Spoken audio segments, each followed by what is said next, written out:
સુરતમાં ઇન્સ્ટાગ્રામમાંથી પરિચયમાં આવ્યા બાદ યુવક સાથે યુવતીએ પ્રેમ સંબંધ બાંધ્યા બાદ લગ્ન કરી લીધા હતા। જોકે બાદમાં યુવક પરિણીત હોવાની જાણ થતાં છૂટાછેડા આપ્યા હતા, જેથી યુવકે રોષે ભરાઈને યુવતીને એસિડ અટેક કરવાની ધમકી આપી હતી। જે મામલે પોલીસ ફરિયાદ નોંધાતા પોલીસે આરોપીની ધરપકડ કરી છે। કતારગામમાં રહેતી અને કાપડના વ્યવસાય સાથે સંકળાયેલી 25 વર્ષીય યુવતી સુમુલ ડેરી રોડ પર રહેતા ગૌરવ જગદીશ પાટીલ સાથે 2022માં ઇન્સ્ટાગ્રામથી પરિચયમાં આવી હતી। ફ્રેન્ડશિપ બાદ એકબીજાની મુલાકાત પ્રેમમાં પરિણમી હતી અને ડિસેમ્બર 2022માં બંનેએ મંદિરમાં લગ્ન કરી કોર્ટ મેરેજ કરી લીધા હતા।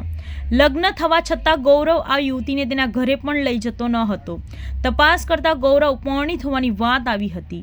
બંને વચ્ચે પ્રેમ પાગ્યો તે અરસામાં જ ગૌરવે બીજી યુવતી સાથે લગ્ન કરી લીધા હોવાની જાણ થઈ હતી।